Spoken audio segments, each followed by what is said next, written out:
Gente, bom, primeiro, tentando nova tecnologia aqui, vamos ver o que acontece. Da outra vez eu usei o StreamYard e fui jogando direto pro YouTube e as pessoas começaram a assistir já e tipo, não sei, tem alguma coisa na higiene da minha mente aqui que prefere que a aula assíncrona fique como assíncrona. Então eu vou acabar jogando isso pro YouTube de qualquer maneira, mas assim eu gravo aqui na reclusão do meu próprio lar e espero que dê tudo certo e daí a gente joga junto lá e vê o que acontece. Tomara que dê certo, tomara que funcione, daí vocês vão me dizendo também no futuro. Ahn, bom, hoje a gente tinha que falar de questões que são convenções, mas também são decisões às vezes liminares, né? Muito complicado separar às vezes o que é pura convenção gráfica barra editorial do que é decisão criativa de prosa. A gente está falando aqui de uma fronteira que se assemelha, em alguma medida, àquelas fronteiras de determinar o que é obediência do autor a convenções do seu período e o que é decisão pessoal do autor, que deve ser respeitada. Porque as questões aqui são basicamente essas, né? Eu acho que a gente já mencionou isso num outro momento.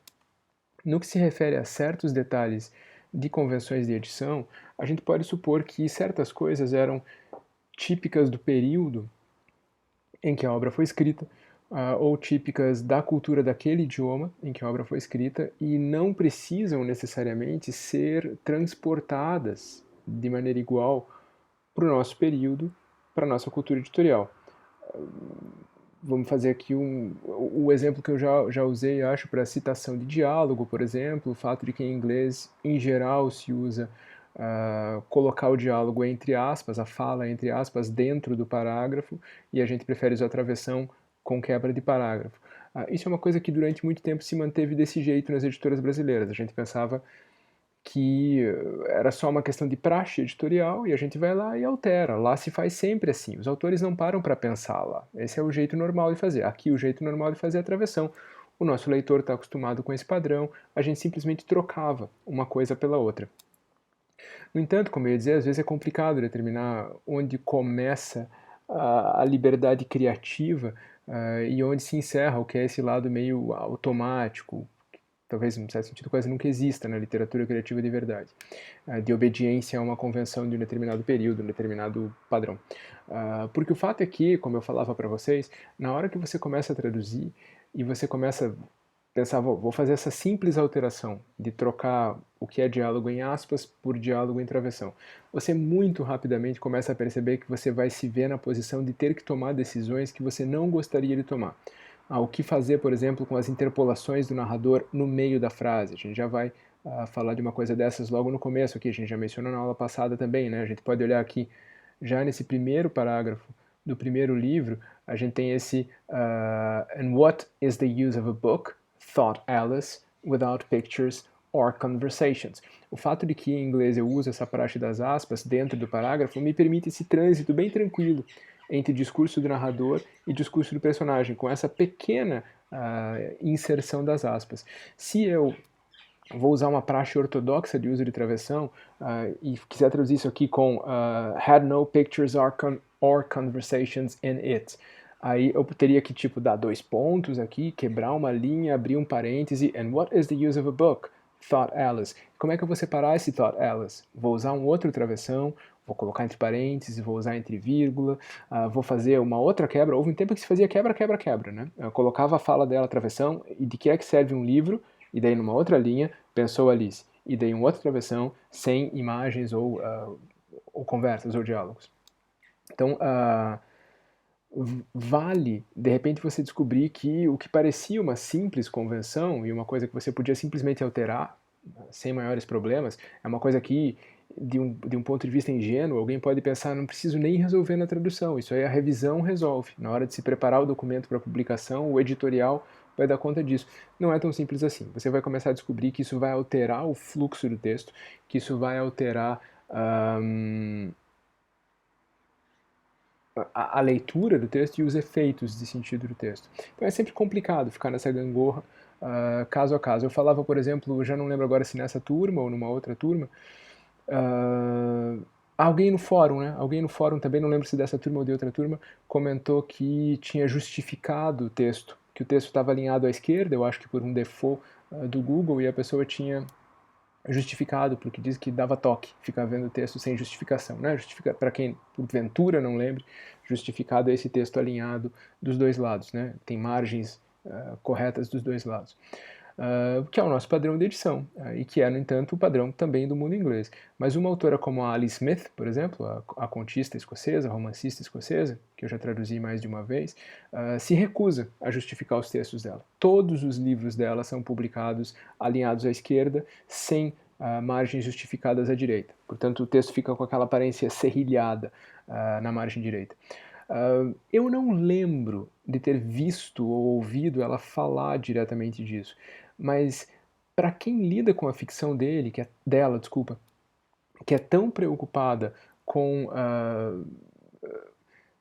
liberdade, questões de gênero muito acima de qualquer outra coisa, quebra de parâmetros, ampliação de limites, fronteiras, são temas importantes para ela, fica meio claro que para ela a liberdade da margem direita, o fato de que o texto não está justificado, não está preso, não está encaixadinho, é algo mais importante do que um mero dado gráfico. Prova disso é que a editora brasileira e as editoras que em geral traduzem a literatura dela em todo o mundo, seguem esse padrão. Se trata de uma decisão dela, se trata de uma decisão da autora. Não é sempre que os autores vão a esse ponto de ter palpite para dar, de ter opiniões fortes sobre diagramação, mas às vezes é.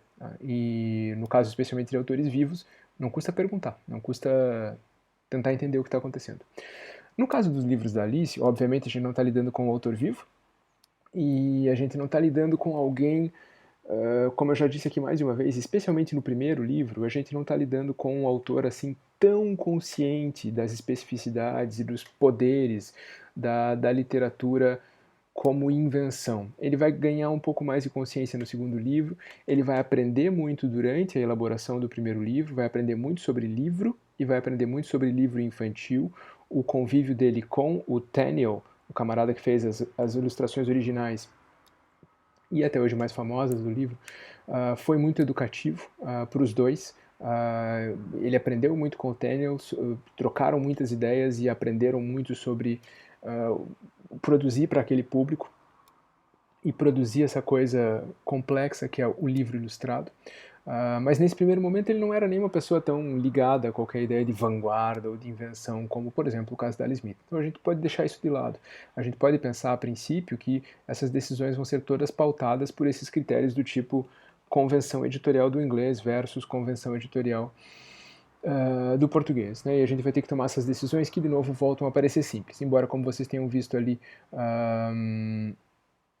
já nesse primeiro parágrafo, a gente está no primeiro parágrafo do primeiro livro, isso já comece a levantar pequenos problemas, né? Eu acho que fica claro para qualquer um aqui o quanto e aqui a gente está falando de ovo e galinha, né?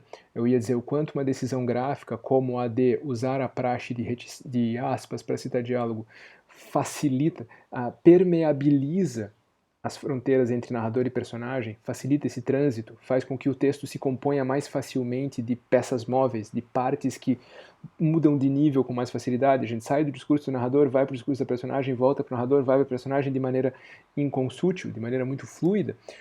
Mas eu não sei de fato, né? A gente pode pensar aqui que é uma questão de ovo e galinha. Se trata de uma cultura literária que se aproveitou dessa convenção e desenvolveu isso muito profundamente, e a gente sabe que isso é um fato, especialmente a partir mais ou menos desse momento em que as Alices estavam sendo escritas, a literatura de língua inglesa vai mergulhar muito fundo num campo que fundamentalmente vinha sendo explorado. Flaubert estava lá, o Tolstói estava lá, mas o pessoal estava começando a lidar com essa ideia de fundir e trocar de registro, passar de narrador para personagem sem deixar muito claro quem que era quem, usar narradores mais permeáveis, narradores mais influenciáveis pelos personagens. Essa literatura, essa cultura pode ter se aproveitado dessa convenção e levado isso muito longe, ou pode ter adotado essa convenção por causa desse interesse, né? A gente teria que pensar autor a autor, período a período, caso a caso. Mas a gente já percebe que existe uma diferença muito grande de, por assim dizer, higiene textual na hora que eu lido com uma cultura como a nossa, em que essas marcas são mais claras, são mais nítidas, são mais incontornáveis, por assim dizer. Fica piscando a luz aqui mais forte, mais fraco, não sei porquê, não é aqui em casa não, tá? É no sistema maluco de gravação do vídeo. Vamos dar mais uma olhada nessa mesma primeira página, só para a gente ter uma ideia desse fluxo. Mas antes, eu queria lembrar duas coisas que eu já ia esquecendo. A primeira é que alguém comentou, agora já não lembro de novo se foi, desculpa a idade, se foi no fórum, ou se foi por e-mail, ou se foi no Facebook, eu não lembro exatamente. Mas alguém comentou, apontou muito bem-vindamente, acho até que foi num comentário do YouTube, que existe sim uma edição das Aventuras de Alice no Subsolo, ou seja, daquela primeira versão feita autógrafa, né, feita de próprio punho pelo Carroll, aí que esse livro sim foi traduzido no Brasil. Agora eu não vou lembrar o nome da editora, me desculpem, mas existe essa edição, eu tinha dito que não sabia se ela existia, mas ela existe, dá para procurar, o título, se não me falha a memória, é bem esse, Aventuras de Alice no Subsolo. O que eu acho que ainda não foi traduzido, e espero que alguém me corrija, é aquela Nursery Alice, né? Aquela Alice para criancinhas, a Alice do berçário, que ele escreveu depois, mas aquela primeira versão, portanto, tem uma tradução. Uma outra pessoa, em algum momento também, me pediu para falar mais sobre o que eu vinha chamando aqui de fluxo de informação, essa coisa que para mim é meio sacrossanta, que eu fico dizendo que a gente deve tentar não alterar, mas que talvez não tenha definido assim também. Tentar dar um exemplo aqui meio ad absurdum, né? Vamos tentar levar a coisa ao extremo para ver do que eu estou falando. O que eu penso é que, por exemplo, se a gente tem uma primeira frase aqui, Alice was beginning to get very tired of sitting by her sister on the bank and of having nothing to do. A minha questão é que a gente tem uma disposição sintática aqui, ou seja, como as palavras se organizam no idioma inglês para gerar uma sentença. No caso específico do inglês, a gente está tratando de uma língua que tem parâmetros sintáticos mais rígidos que os nossos. O inglês, como não tem morfologia praticamente, no português você pega uma palavra isolada, você sabe se ela é um verbo, você sabe se ela é um substantivo, você sabe se ela é singular, se ela é plural, se ela é masculina, se ela é feminina, dependendo do tipo de marcas que ela carregue. Você pegando uma sentença do português e botando num saquinho as palavras e sacudindo para elas saírem do lugar, você mais ou menos consegue reconstruir as coisas, porque você sabe que esse verbo continua sendo verbo, esse verbo está na terceira plural, então ele tem que ter um sujeito que é uma terceira plural, você consegue fazer uma reconstrução da sentença, mesmo que você sacuda num saquinho de Scrabble. É basicamente isso que a estilística do século XVIII, do século XIX adorava fazer, né? Inverter as frases, porque a gente sabe que a gente consegue reconstruir o funcionamento. A gente está longe ainda do que era a sintaxe do latim, por exemplo, onde as marcas morfológicas eram ainda mais abundantes, e onde eu basicamente podia escrever as frases na ordem que eu bem entendesse. E especialmente em poesia, e dane-se o leitor que vai entender quem é de quem ali, né? Quem é adjunto de quem é sujeito de quem é predicativo do que lá. Você consegue reconstruir porque a morfologia mantém essas marcas. É mais ou menos como se as palavras tivessem bonezinhos com um número na testa. Você pode trocá-las de lugar, você vai continuar sabendo quem que é o número 1, quem que é o número 7, quem que é o número 23. O português é um pouco menos, mas ainda nos permite essa mobilidade. O inglês é quase o oposto antipodal dessa situação. Existem línguas, obviamente, ainda mais econômicas em termos de morfologia, mas o inglês, para uma língua indo-europeia, é uma língua muito magrinha, muito sequinha de morfologia. Eu pego a palavra work, eu não sei se ela é substantivo, se ela é verbo. Eu posso fazer I'm doing the work ou I work here. A palavra pode ser substantivo e verbo. Se ela é verbo, eu não sei de que pessoa, eu não sei se singular, se plural. Ela sozinha não tem bonezinho. Ela não me diz para onde ela funciona na sentença. Por isso eu preciso que as coisas funcionem de maneira mais rígida. Como a gente fica dando exemplo, né? O inglês tem essa mágica, por exemplo, de que qualquer coisa que eu coloque em posição de verbo funciona como verbo. Se eu colocar I kill you, maravilha, eu te mato. Se eu disser I work you, você entende. Se eu disser I floor you, eu chão você, funciona. Na verdade, o verbo to floor existe em geral com o sentido de embasbacar, deixar de quatro, como a gente diria. Se eu disser I ceiling you, eu teto você, isso não está adicionalizado, mas as pessoas vão ter que fazer um esforço para entender o que diabos você quer dizer. Elas não necessariamente vão duvidar de que aquilo é um verbo. Qualquer coisa que esteja no lugar de um verbo funciona como verbo. Porque é basicamente isso que diz o que é verbo em inglês. Aquela partícula, aquela palavra que esteja na posição presumível do verbo na sentença. Daí o fato de que a ordem do inglês é bem mais dura. É muito mais difícil fazer sentenças rocambolescas, século XIXianas em inglês, do que é em português. Quando eles conseguem, eles ficam com uma felicidade imensa. Quando eles conseguem trocar um adjetivo de lugar, por exemplo. Tem o famoso disco do John Coltrane, que se chama A Love Supreme. Isso é um estilema, isso vira frase de camiseta, porque você não diz a supreme love, você diz a love supreme, porque naquele caso existe uma possibilidade e você consegue jogar o adjetivo para o outro lado da palavra. Uma língua bem mais amarrada do que a nossa, do ponto de vista sintático.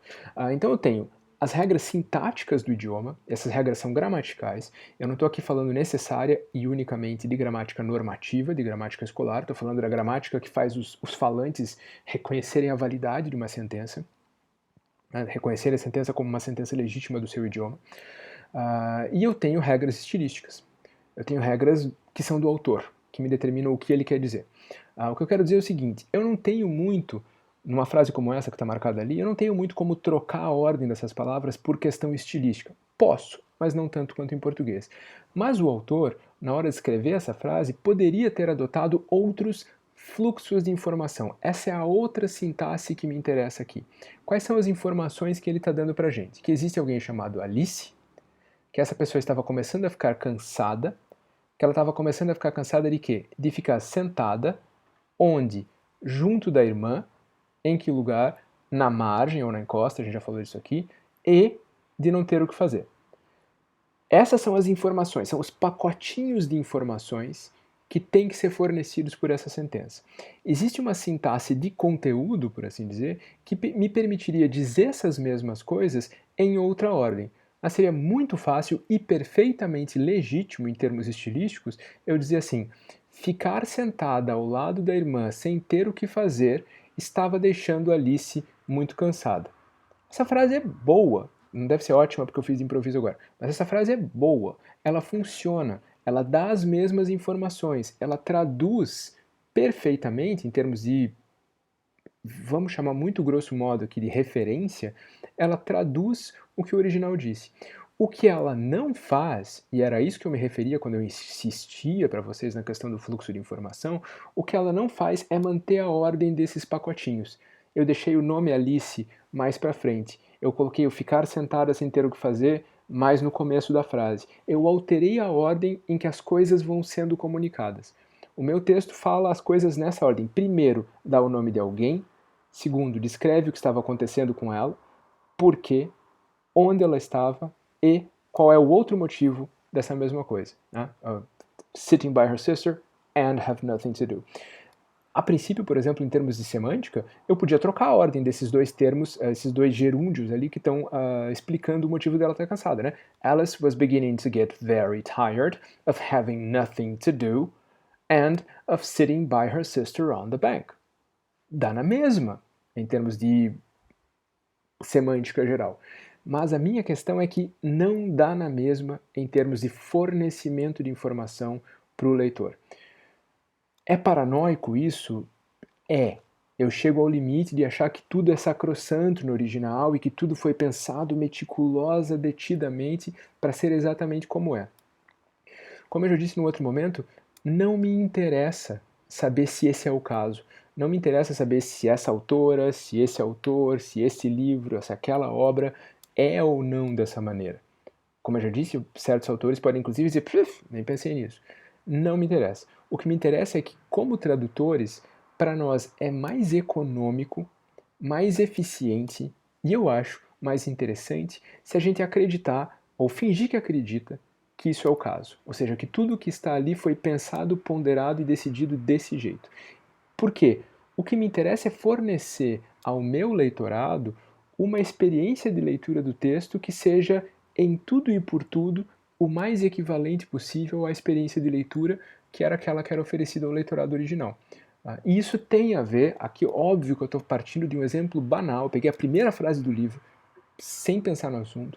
Estou partindo de um exemplo banal, não tem nada de dramático aqui, nada de suspense, nada de se revelar o nome do assassino 2 ou 3 palavras antes do que o original. Mas essa experiência definitivamente tem a ver com a ordem em que as coisas são dadas. Na turma de Crítica e Prática essa semana passada, a gente falava de um poema da Emily Dickinson, e a gente estava falando que os 2 primeiros versos do poema têm a mesma métrica, os 2 rimam em paralelo, um com o outro. Para todos os efeitos, eu podia colocar o segundo verso antes e deixar o primeiro para depois. O poema continuaria igual. O poema vira outra obra. O poema vira outra coisa. O que eu quero dizer é que em qualquer situação em que a gente esteja trabalhando com um uso artístico, um uso criativo, artístico de linguagem, é sempre bom pensar que alterações de ordem geram outro objeto. Lógico que há alterações de ordem que são demandadas pela troca de idioma. Acabei de mencionar o caso dos adjetivos. Em português a gente tende a adjetivar à direita, né? Depois do substantivo. Em inglês tende a adjetivar à esquerda. Se eu quiser traduzir com todos os adjetivos à esquerda, eu vou gerar um texto anglófilo e irreconhecível, incômodo, ruim para o meu leitor. Certas coisas eu simplesmente tenho que corrigir para o padrão sintático do meu idioma. Como eu falava aqui, nós estamos servindo 2 senhores. Você tem a sintaxe gramatical e você tem essa sintaxe estilística, por assim dizer, essa sintaxe de fornecimento de informação.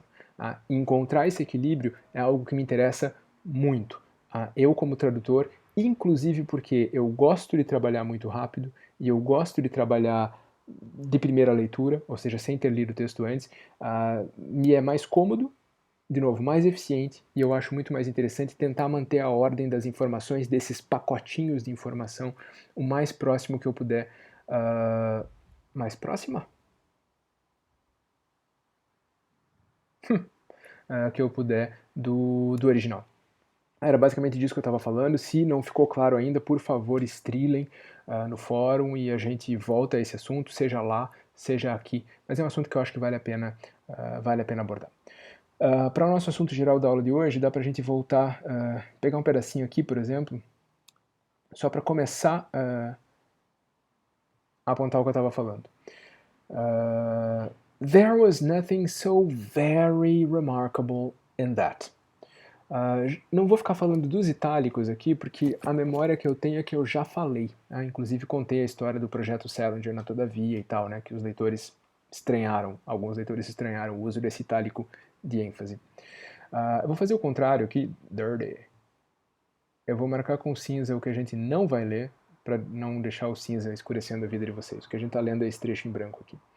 Ela acaba de ver um coelhinho branco com olhos cor-de-rosa. Tem um detalhe curioso aqui. Ela vê um white rabbit with pink eyes. Eu gosto de usar cores como exemplo de tradução, porque frequentemente cores não são descrições da realidade das frequências do espectro visual, são dados culturais. A gente cansa de saber, por exemplo, que Homero aparentemente não conhecia a cor azul. Quem leu a Odisseia, quem leu a Ilíada, sabe que Homero descreve o oceano repetidamente como sendo oinopá, como sendo cor de vinho.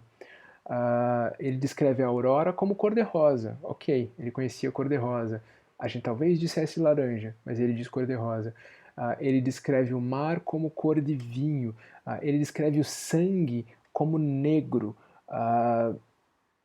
Ele não estava usando as mesmas cores que a gente. Já se escreveu bastante sobre isso, para saber inclusive se os gregos antigos tinham receptores visuais, cones e bastonetes diferentes na retina. Mas parece que isso aponta mais para algumas coisas interessantes relativas à ordem de aparecimento dos termos para cor nas línguas, e referentes a isso que eu estou chamando aqui de recortes culturais. A gente chama o mar de azul, embora boa parte do tempo ele talvez seja uma coisa mais prateada do que azul, por exemplo. Eu chamo o pôr do sol de laranja, embora ele talvez às vezes seja mais cor-de-rosa, talvez seja mais vermelho. Existem certas convenções. O meu exemplo preferido é: o sujeito leva um soco no olho, a gente diz que ele está com o olho roxo. Em inglês se diz que ele está com o olho preto. nenhuma das coisas é mais ou menos verdadeira que a outra. É simplesmente uma questão de como a língua resolveu marcar aquele fato. Por que eu estou dizendo isso tudo aqui? Porque, uai, como todo mundo que lembra de canções infantis sabe, os coelhinhos branquinhos em português têm olhos vermelhos e pelo branquinho, não tem olhos cor-de-rosa. A gente até pode brigar e dizer, não, de fato, os coelhos brancos têm o olho mais vermelho do que cor-de-rosa, nós temos razão. Mas isso não é relevante. O que é relevante é que aqui ela diz um white rabbit with pink eyes, aí a gente provavelmente diria um coelho branco com olhos vermelhos. É uma má tradução? Depende do teu critério. O Google, um tradutor automático, pegando a palavra isolada, não vai traduzir pink por vermelho. Mas a gente, em geral, vai traduzir pink eye por olho vermelho. Conjuntivite, em inglês, pode se chamar de pink eye. E o olho, de fato, fica mais para vermelho do que para cor-de-rosa. Então, uma tradução curiosa aqui, que a gente pode ir contra o dicionário. Dicas de passagem, eu falava agora há pouco da ordem do aparecimento dos termos para cores em vários idiomas. Cores como o rosa e o laranja são das últimas a aparecerem nas línguas, à medida que as línguas se formam, se sofisticam, e são também das últimas que as crianças adquirem. Essas duas coisas tendem a acontecer meio que em paralelo. É muito divertido ver esse tipo de pesquisa, né? A distinção entre azul e cinza, por exemplo, não é comum nem para crianças, nem para muitos idiomas, a distinção entre azul e verde. Por outro lado, o russo faz distinção entre dois tipos de azul. Eles veem duas cores diferentes, onde a gente vê o espectro todo do azul e a gente só vê uma cor. Essas coisas todas são bem mais culturais do que meramente físicas ou fisiológicas, e vale a pena, portanto, pensar nelas também na hora de traduzir. Então ela vê esse coelhinho e diz, aliás, ela vê um coelhinho. Eu, o tradutor que gosta de diminutivos, já falei isso aqui, eu sei que as pessoas às vezes até se enchem o saco com os meus diminutivos, mas pô, romance para crianças, a menina vê um coelho branco com olhos vermelhos. Em algum lugar eu tenho que meter um diminutivo aí. Um coelhinho branco, um coelho branquinho, algum diminutivo vai ter que ter aí, porque eu acho que é assim que a frase ia sair em português, né? Com olhos vermelhos e pelo branquinho. Tá? Eu sou o coelhinho, a gente fala diminutivo. There was nothing so very remarkable in that. Isso não tinha nada, eu estou jogando isso para frente. Isso não tinha nada de muito especial. Very remarkable. Percebam, já falava disso antes e vou falar disso para sempre, na minha vida inteira. Percebam essa coisa fofa dessa prosa de língua inglesa, algo que eles adoram, que eles desenvolveram super bem, que é essa ligeira dificuldade de atribuibilidade estilística. Estou falando isso chique agora para compensar o meu uso de diminutivos. There was nothing so very remarkable in that. Se essa frase dissesse There was nothing remarkable in that, a gente teria uma frase fria, objetiva, de narrador. Eu podia qualificar esse remarkable. There was nothing so remarkable in that.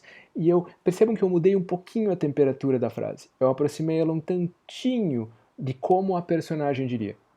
Quando ao invés de dizer isso não tinha nada de especial, eu digo isso não tinha nada de muito especial. E se eu dissesse there was nothing very remarkable in that, eu ainda fico mais ou menos no mesmo campo. Do momento que eu digo there was nothing so very remarkable e eu italicizo very, que é uma marca de oralidade, é uma marca. There was nothing so very remarkable in that. Eu tenho uma ênfase, eu tenho uma prosódia diferente. Eu estou apontando o meu termômetro que estava no frio narrador, fez poing, e caiu direto para a personagem. Tenho como afirmar que essa frase é da personagem? Não. Inclusive, essa frase está com deixis de passado. There was nothing. É o tempo do narrador. É o narrador olhando para esse passado. Tenho como afirmar que essa frase é discurso indireto livre? Espero que vocês tenham ido olhar aquele texto que eu recomendei lá. Não também. Tenho como afirmar, no entanto, que ela pode ser discurso indireto livre? Tenho. Essa frase já está naquele mundo em que eu posso pensar que ela está com um pezinho no discurso da personagem. Se eu tivesse um Alice thought that there was nothing so very remarkable in that, eu estou direto no mundo do discurso indireto. Se eu pensar que eu tirei o thought e criei um indireto livre, eu posso. Essa frase está naquilo que o Bakhtin barra Voloshinov, né, seja quem for que tenha escrito o Marxismo e Filosofia da Linguagem, chamava de zona cinza, ou zona de personagem. Ela começa a entrar no mundo discursivo de personagem, sem, no entanto, sair da sintaxe, sair da deixis, sair da ordem discursiva do narrador. Isso é muito bacana, e isso é, porque dá um efeito muito legal na ficção, e isso é muito delicado para a tradução. A gente tem que manter essa gangorrinha, a gente tem que manter essa delicadeza. Eu não posso, de repente, colocar aqui um monte de diminutivos agora e fazer essa frase virar frase de uma menininha empolgada. Eu não posso deixar essa frase gélida, fria e objetiva. Eu preciso de algo que equivalha a esse so very e que equivalha àquele itálico. Eu não posso usar um vocabulário que seja totalmente estranho a uma criança, mas também não posso usar só o vocabulário de uma criança. Eu tenho que ter desculpem a repetição das palavras e o cabotinismo das palavras, mas eu tenho que ter a sofisticação e a delicadeza de perceber esse jogo e tentar mantê-lo mais ou menos inalterado. Então, there is nothing so very remarkable in that, nor did Alice think it so very much out of the way to hear the rabbit say to itself, oh dear, I shall be late. Ponto e vírgula. Outra coisa que a gente já falou aqui, mas que já que nessa aula, a aula é de convenções, vale bem a pena abordar. Eu, particularmente, bom, já falei disso aqui, quanto a aspas, quanto a travessões, eu não mudo nada, só se a editora obrigar e daí eles que façam. Tá? Eu não faço, eu não gosto de fazer e não acho que se deva fazer. Pontuação, mais ainda. Existem pequeníssimas questões em que critérios de pontuação, no que se refere a passar do inglês para o português. Nos outros idiomas isso vai se repetir em outros locais com outras razões. Mas no que se refere ao par inglês-português, existem pequeníssimas, pontuais ocasiões em que decisões de pontuação vão ser pautadas pela gramática ponto, pela gramática do falante, e também pela gramática normativa. Acho que eu mencionei aqui, não custa repetir, o fato de que em inglês existe uma liberdade maior para o uso ou não uso da vírgula de vocativo, tipo dad, vírgula, I'm here. Eles às vezes escrevem sem essa vírgula de vocativo e ninguém geme. Aqui no Brasil as pessoas escrevem, mas eu gemo. Na língua portuguesa, naquela que eu ainda quero escrever, a gente usa vírgula de vocativo. Então, sempre que eu vou chamar alguém, dizer o nome de alguém, eu isolo o vocativo inteiro por vírgula. Se ele estiver no meio da frase, vem com duas vírgulas. Se estiver no final, vem isolado por uma. Se estiver no começo, vem isolado por uma só também. Ou casos como a dita Oxford comma, eu acho que eu mencionei isso aqui, né? Aquela vírgula de numeração antes do E, fulano, cicrano e beltrano. Em inglês é possível usar uma vírgula antes desse E, a nossa gramática não recomenda que a gente use. Em alguns casos, circulam pilhas de memes na internet sobre a validade da Oxford comma. Procurem para vocês verem. Em alguns casos ela é realmente salvadora. E aí eu na tradução coloco a vírgula ali e deixo que os revisores opinem. Normalmente eles vão acabar deixando também, se ela for semanticamente importante. Ponto e vírgula, sinalzinho maldito, difícil de determinar regras claras em português ou em inglês, especialmente derivadas do uso dos escritores. Regras claras derivadas da gramática normativa, ok, é para isso que a gramática normativa serve, para dar regras claras. Mas a gente percebe que o uso é truncado, é complicado nos dois idiomas. Minha regra de ouro, repita o uso do texto. Se o texto tem ponto e vírgula, você continua com ponto e vírgula. Durante algumas décadas, há bastante tempo, a praxe foi repontuar os textos segundo os nossos critérios. Dividir orações muito grandes, colocar ponto onde tinha ponto e vírgula, qualquer decisão que a pessoa julgasse relevante.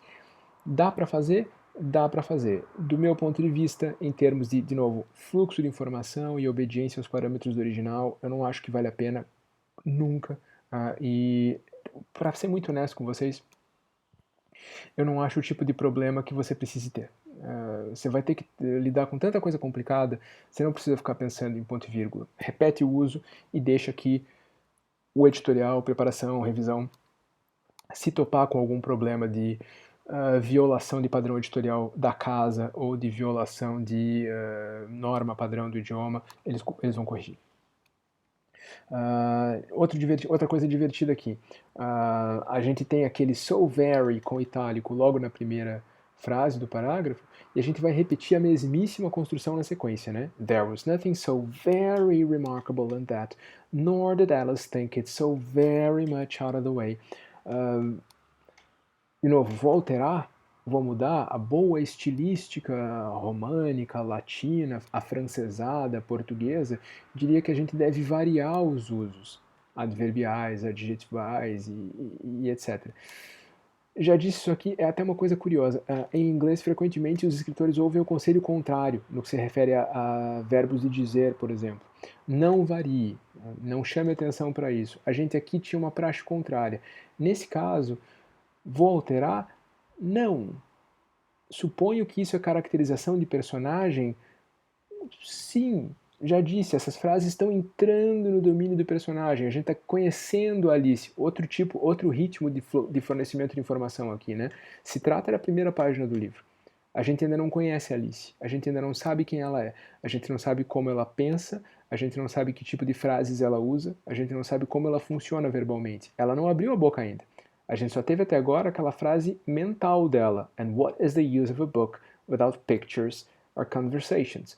A gente ainda não sabe quem é essa Alice discursiva, mas aqui a gente está muito delicadamente começando a aprender através do narrador. Esse so very remarkable, so very much out of the way, é muito do período, é num certo sentido muito feminino para a caracterização do período e é muito de uma garotinha, é o jeitinho dela falar. E a gente vai ter que encontrar algum jeito de manter isso em português, criar essa identidade discursiva para ela e sim repetir essa marca. Ela é uma criança, ela se repete mais, ela tem problemas com a sofisticação do alto inglês literário. E Alice também não pensou que era, ou não achou que era so very much out of the way to hear the rabbit say to itself. E aqui a gente tem um dos primeiros momentos deliciosos do que a gente chamaria de nonsense no livro, quando o coelhinho fala em voz baixa, né, fala para si próprio, fala de si para consigo, e isso é apresentado com a maior naturalidade, e a minha pergunta, e aí é que a gente vê quando que as coisas pagam seus dividendos, né? Quando que o trabalho do autor e o trabalho do tradutor pagam seus dividendos. Quem é que está sendo assim tão nonchalant na hora de apresentar? O coelhinho falou, normal. É o narrador ou é a Alice? É essa figura discursiva que está vindo no começo desse parágrafo e que a gente já disse que a gente não tem como atribuir muito claramente a um ou outro polo dessa equação. É esse narrador que está comprando a visão de mundo da Alice. Esse narrador que, nesses dois breves parágrafos que a gente leu antes disso, começou naquela posição de câmera externa, e a primeira coisa que ele nos diz sobre o mundo que a gente está vendo é: existe uma menina chamada Alice. Ele diz: Alice was beginning. Volto a dizer, ele podia ter dito, era uma tarde calma de um mês de maio, uma mocinha lourinha estava sentada, tururu, tururu. Esse é um narrador que chama a responsabilidade para si. Esse aqui não, é um narrador que só diz, Alice estava sentada, Alice estava sentada. De cara, a primeira coisa que a gente vê é essa menina. A primeira palavra que a gente tem é o nome dela. A gente entra no mundo dela, ou entra no mundo em torno dela, através dela. Isso é sofisticado. Fico aqui dizendo que o Carroll não era o mais sofisticado dos romancistas, especialmente no primeiro romance, mas olha lá, né, com um grão de sal. Não quero dizer que ele fosse fraco, não quero dizer que ele fosse ingênuo, não quero dizer que ele não soubesse o que ele estava fazendo. A gente começa a ver aqui, repito, em dois breves parágrafos, um processo muito bem solidificado e muito bem apresentado de não só a apresentação do cenário, sem apresentar o cenário, releiam esses dois primeiros parágrafos. E honestamente, pensem com os seus botõezinhos como é que vocês escreveriam essa cena. Se vocês tivessem essa meta, né? Eu quero descrever essa cena da menininha sentada quando o coelho passa e fala. Primeiro, conseguir fazer isso em tão pouco texto, conseguir fazer uma criação eficiente de contexto, de ambiente, de atmosfera, por assim dizer, sem descrever grandes coisas, conseguir entrar na cabeça da personagem sem entrar na cabeça da personagem. Repito, a única coisa que a gente tem de pensamento da Alice é aquela frasezinha quebrada, what is the use of a book without pictures or conversations, meio que hovering, né? Meio que pairando na região, na aura da personagem, sem entrar nos olhos dela, mas sem ficar de fora, delicadamente apresentando essa menina e o que ela está pensando, o que ela está vendo. A gente vai saber, spoiler, quando chegar no fim do texto, a gente vai saber que tudo era um sonho, que a Alice não viveu essas coisas todas. E aqui vejam, esse é o narrador que já está entrando nessa história sem se comprometer. porque senão ele teria que manter uma distância muito clara. Era um dia calmo de verão, quando uma menininha sentara, eu tenho um narrador objetivo, e não teria como ele não dizer, e ela então começou a sonhar. O único jeito de eu apresentar o sonho como realidade, para deixar essa revelação para o final, é eu comprar a visão de mundo da personagem. Eu abrir mão desse narrador externo completamente, ele não tem uma palavra aqui antes daquele Alice was beginning.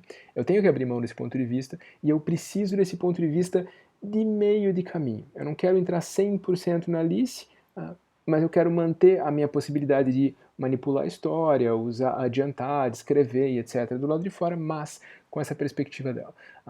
Depois que a gente, post-facto, né, depois da coisa realizada e bem realizada, é quase como se a gente pudesse dizer que não havia escolha.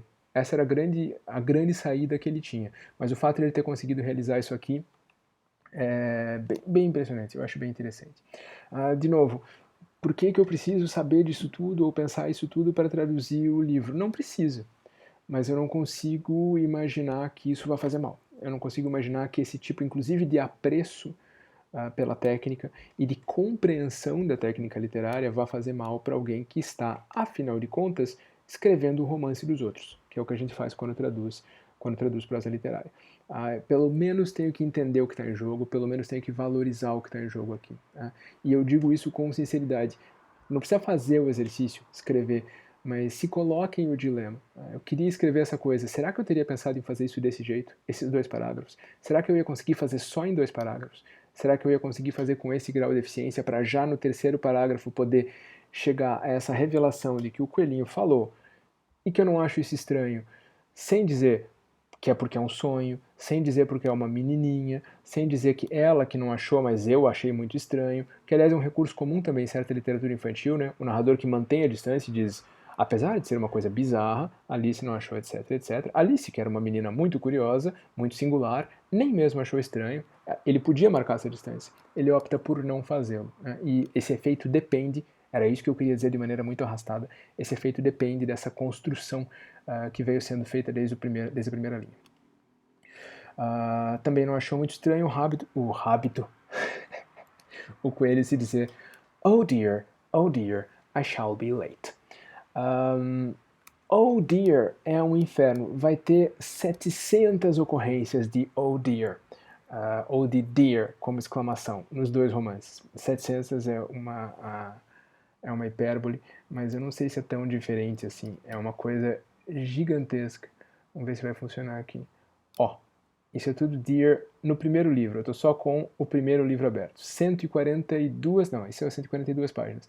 1, 2, 3, 4, 5, 6, 7, 8, 9, 10, 11, 12, 13, 14, 15, 16, 17, 18, 19, 21, 22, 23, 31, 32, 33, 34, 35. Estão batendo umas 40. Umas 40 ocorrências desse Dear. Isso é muito britânico. Isso é muito de uma certa imagem. De novo, não estou aqui 100% querendo entender como isso soava, o que efeito isso tinha. Desculpa tomar um gole d'água.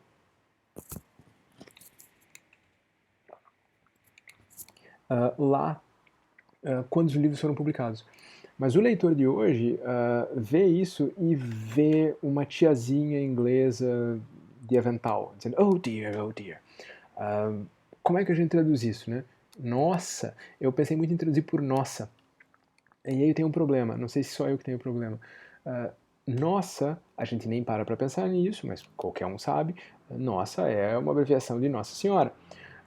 Nossa Senhora, a gente nem para pensar nisso às vezes, mas qualquer um pode entender também. Nossa Senhora é um objeto de culto, é uma divindade, é uma figura divina apenas para os católicos. E na verdade apenas para os católicos da metade do século XIX para frente. Antes disso, nem isso. Portanto, eu particularmente, embora eu não seja religioso e use e diga nossa, diga ave, por exemplo, eu não gosto de colocar isso em romances protestantes. Eu não gosto de colocar isso em romances do mundo protestante. Isso me parece estranho. É um escrúpulo que eu tenho. Eu uso cruzes, que eu gosto de usar porque quase ninguém usa mais. Eu uso cruzes, eu uso céus, se for o caso, mas eu não uso nossa, e eu não uso ave, não uso virgem, tipo virgem, onde já viu outra coisa. Pode ser um escrúpulo só meu. Posso dizer, em vez de nossa, posso dizer cruzes, posso dizer céus. Céus me parece afetado demais, né? Céus, ó céus. É uma possibilidade. Posso dizer puxa, posso dizer um monte de coisa. Mas eu vou ter que escolher. E aí uma outra chatice de Caetano, mas bem-vindos ao mundo de ser meus alunos. Se eu encontrei, digamos, 42 ocorrências de dear, aqui ia ser legal se fossem 42. Não sei se vocês sabem, mas a fixação do Douglas Adams pelo número 42 vem do Carroll. Se tiver 42 ocorrências de dear, a minha tradução vai ter que ter 42 ocorrências de qualquer que seja a palavra que eu escolha para traduzir dear. Eu vou querer essa repetição. Na tradução das Alices, eu acabei flexibilizando um pouco essa minha regra meio obsessiva. Isso foi super válido na tradução do Ulisses, onde essas coisas são mais importantes. Na Alice eu acabei sendo um pouco mais flexível, porque talvez fosse ficar repetitivo demais. Tem certas expressões, tem certas chavezinhas textuais que são repetidas incessantemente no texto, especialmente no primeiro livro. Aí é que eu digo que ele era um autor um pouco mais verde no primeiro livro. No caso da Alice, eu não fiz contas, eu não fiquei fazendo tabelas. No caso do Apanhador no Campo de Centeio, por exemplo, o livro, essa carta que eu escrevi para a preparadora está lá no site da editora Todavia, para quem quiser ver. Eu preparei uma lista de todas as expressões que eu achei que precisavam ser repetidas exatamente o mesmo número de vezes que no original. Todo mundo lembra de 3 ou 4 expressões que o Holden Caulfield, o personagem, usa repetidamente, mas à medida que a gente foi mexendo no texto, a gente foi descobrindo que eram dezenas, que o texto era todo estruturado como uma peça musical em que aqueles temas, aquelas frases, aquelas palavras ficavam se repetindo, e se repetindo de uma maneira lindamente organizada. Se você tinha 17 ocorrências de uma palavra, elas estavam separadas meio que igualmente pelo livro. Você não tinha um cluster aqui e um vazio a colar. O livro era de fato tecido por essas repetições muito cadenciadas, que iam estabelecendo meio que um ritmo de familiaridade, de recorrência da fala do Caulfield. E aí a gente pirou. Eu e a Márcia Coppola, que fez a preparação, a gente pirou nessa história e a gente tentou garantir que cada uma dessas expressões fosse traduzida sempre do mesmo jeito e que, portanto, e que esse jeito que a gente escolheu para traduzir, se eu vou traduzir alguma coisa por berinjela, eu não vou traduzir nenhuma outra palavra por berinjela. A correspondência tem que ser biunívoca. A palavra X do original tem que ser traduzida pela palavra X' no português. E eu tenho que ter 17 ocorrências de X e 17 de X', não mais e não menos. Ali funcionou, ali fez sentido. No caso da Alice, não achei que valia a pena ser tão radical e achei que talvez o livro fosse ficar um pouco pesado, especialmente o primeiro. Mas, em geral, em coisas bem conspícuas como esse Dear, eu acho que vale a pena tentar alguma uniformidade. De novo, estou descrevendo um pouco a minha praxe e eu mesmo estou dizendo que eu vario a minha praxe. Então, não é uma lei, de maneira alguma. Oh dear, I shall be late. De novo, tem um certo empolamento britânico nesse I shall be late.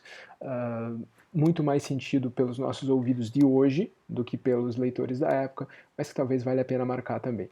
Vale lembrar que, isso é um pouco derivado do Ulisses, mas eu gosto muito de prestar atenção em qual é a primeira frase dita num livro. Não só como o livro se abre, Alice was beginning, mas qual é a primeira frase dita. Aqui a gente tem várias manobras muito interessantes para chegar nessa primeira frase dita, porque a primeira frase, entre aspas, não é dita, é pensada. A primeira frase, entre aspas, que é dita em voz alta, é dita por um coelho, o que não o coloca exatamente no regime do verossímil. Eu vou precisar seguir no livro consideravelmente para frente, passando por mais frases pensadas da Alice, por exemplo, presently she began again, I wonder if I shall fall, etc, etc, etc. Esse trecho é bem divertido. Eu vou ter que chegar bem para frente para ter discurso de verdade. Ninguém fala no livro. O livro está se passando todo dentro da cabeça dessa menina. Isso é muito delicadinho. Obviamente aqui não vai ser uma coisa muito fácil para a tradução perder. A tradução teria que ser muito catastrófica para perder esse tipo de efeito. A gente continua aqui com oh dear, I shall be late. Detalhe de convenção, I shall be late, ponto de exclamação, fecha aspas, abre parênteses, segue em minúscula. Tem editora que não vai fazer isso, porque eu estou contando que o ponto de exclamação dentro das aspas não quebra o período, eu continuo dentro do mesmo período, e o período só vai acabar, vejam, ele continua para frente, eu vou ter um ponto e vírgula aqui, vou ter mais uma vírgula aqui, o período vai para frente. Alguma parcela dos profissionais de revisão por aí vai gostar de terminar aquela frase ali e daí abrir uma nova frase. Eu falei que essa aula era sobre convenções, então eu preciso mencionar esse tipo de coisa. Você como tradutora, precisa tomar essas decisões todas e especialmente bater esses martelos todos na hora de traduzir? Não necessariamente. Muita coisa, isso é base do trabalho de tradução editorial. Você lembrar que se trata de um trabalho de equipe. E isso quer dizer não só que não vão respeitar as minhas decisões, vão passar por cima do que eu decidi. Se você entrar com esse ponto de vista, está ferrada, e você vai ter uma vida azeda e frustrada. Mas isso quer dizer, eu não preciso me responsabilizar por todas as decisões do miúdo. Eu tenho uma rede de segurança, eu tenho gente que vai poder catar uma ou outra caca que eu produza, eu tenho gente que vai tomar decisões editoriais por mim. Aqui você vai tomar a tua decisão. Em alguns casos, em alguns livros, em algumas situações, talvez valha a pena brigar por uma ou outra. Mas normalmente é alguma coisa que você vai terceirizar. Por assim dizer, um dos conselhos mais importantes que eu sempre dou para gente que está começando em tradução editorial é pick your fights. Você, na hora que você for ver uma prova revisada ou conversar com o revisor, se você tivesse direito, se você tiver essa possibilidade, você vai lidar num documento de 200 laudas com 1.700 marcas de revisão. Se você vai brigar, brigue por 10. Brigue por 5 dessas marcas. Aí brigue mesmo. Não, essas eu quero, essas eu preciso que volte, essas não faz sentido desse jeito. Isso vai querer dizer que você vai reconhecer que 1.600 realmente tanto faz. É de um jeito ou de outro, a pessoa prefere de um jeito, você prefere do outro. Se você não tiver empáfia demais, orgulho demais, pretensão demais, você vai normalmente chegar à conclusão de que a solução que a outra pessoa propôs, a outra pessoa é uma profissional frequentemente com muito mais rodagem que você, é tão boa quanto a tua, no mínimo tão boa quanto a tua. Algumas vão ser muito melhores do que a tua solução, e algumas você talvez pode até não gostar, pode até não aprovar, por assim dizer, se é que eu ouso dizer alguma coisa, mas você engole o sapo para poder brigar por aquelas 10, para poder brigar por aquelas 5 que realmente façam diferença para o teu texto. Não vai ser aqui, por exemplo, num caso como esse. Eu só gosto desse parênteses, vale a pena falar dele. When she thought it over afterwards, quando ela pensou a respeito depois, e é uma situação divertida aqui, porque vejam, eu estou falando dessa complicada sobreposição de registros, de níveis discursivos aqui de narrador e de personagem, e do quanto é delicado para a gente manter isso na tradução, mas vejam que o texto ao mesmo tempo mantém uma ligeira, pelo menos sublinha com alguma ênfase, essa disjunção da deixis temporal, de que existe uma decalagem, de que existe uma diferença, de que o narrador está depois, de que o narrador está olhando para trás, enquanto Alice está vendo isso no presente. Nesse momento ele cria uma espécie de mais que perfeito aqui, porque ele joga inclusive o ponto de vista dela para um ponto intermédio. Quando ela pensou nisso depois, it occurred to her that she ought to have wondered at this. But at the time it all seemed quite natural. Essa frase é linda, muito legal tentar mantê-la funcionando com esse reloginho bonitinho de semântica. Aqui não é ritmo, não é prosa, nada. Mas é a primeira grande dica para nós, para um leitor rodado, de que se trata de um sonho. Por que ela não estranhou aquilo? Porque ela estava dormindo.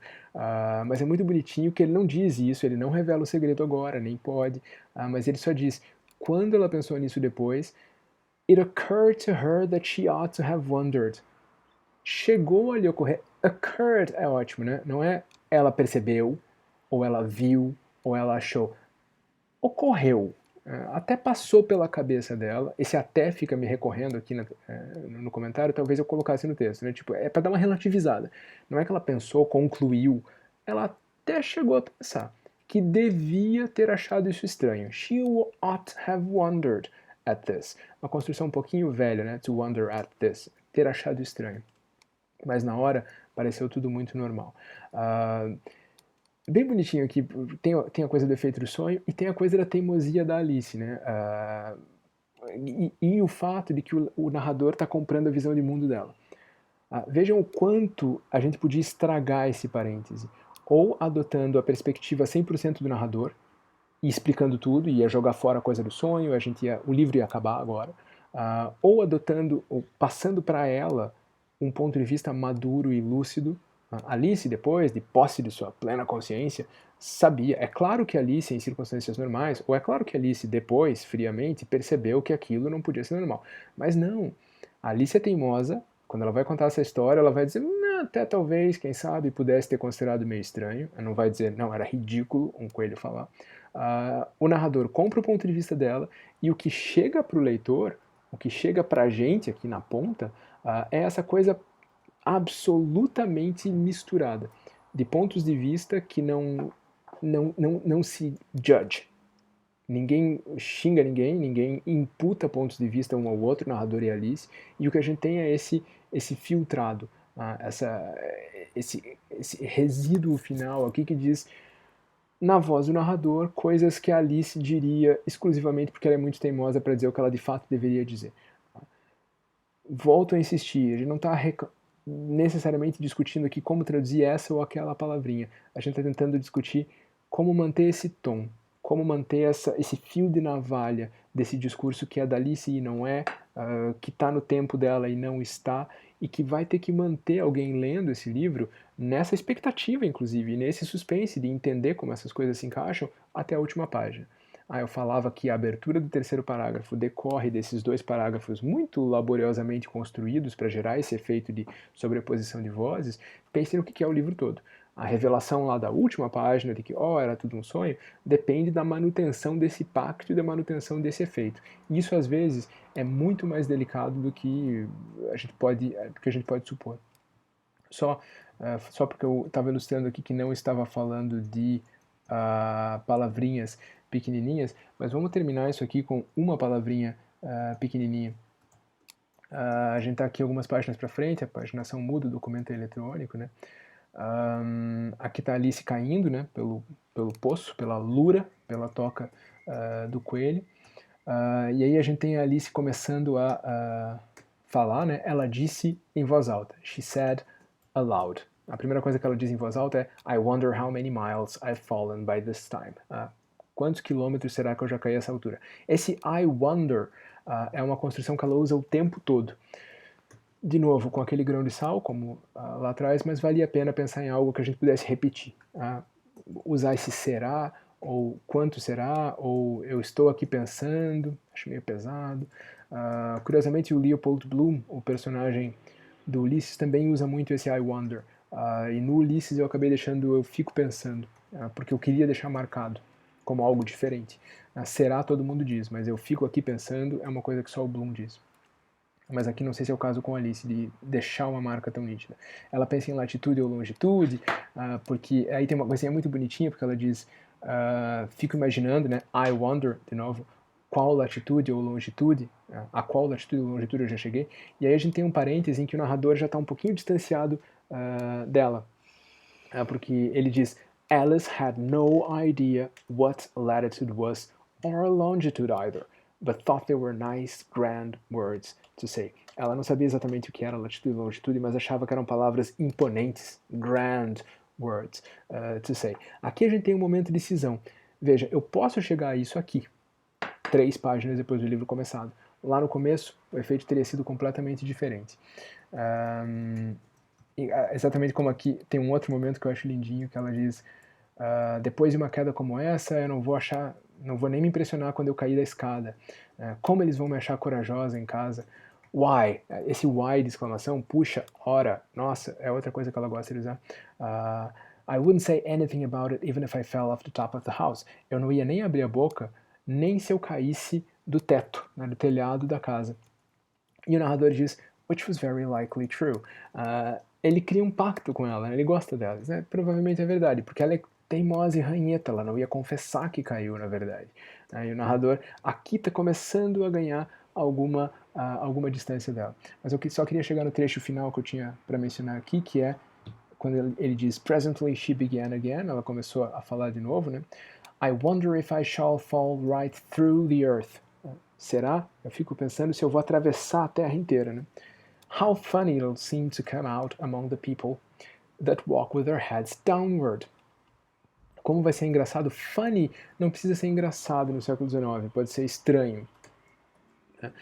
It'll seem, como vai ser estranho, como vai ser divertido, como vai ser curioso, se eu sair e aparecer entre as pessoas que andam de cabeça para baixo. With their heads downwards, né? A noção de geografia que ela tinha, de que tinha pessoas que andavam de cabeça para baixo. E ela vai chamar essas pessoas de the antipathies.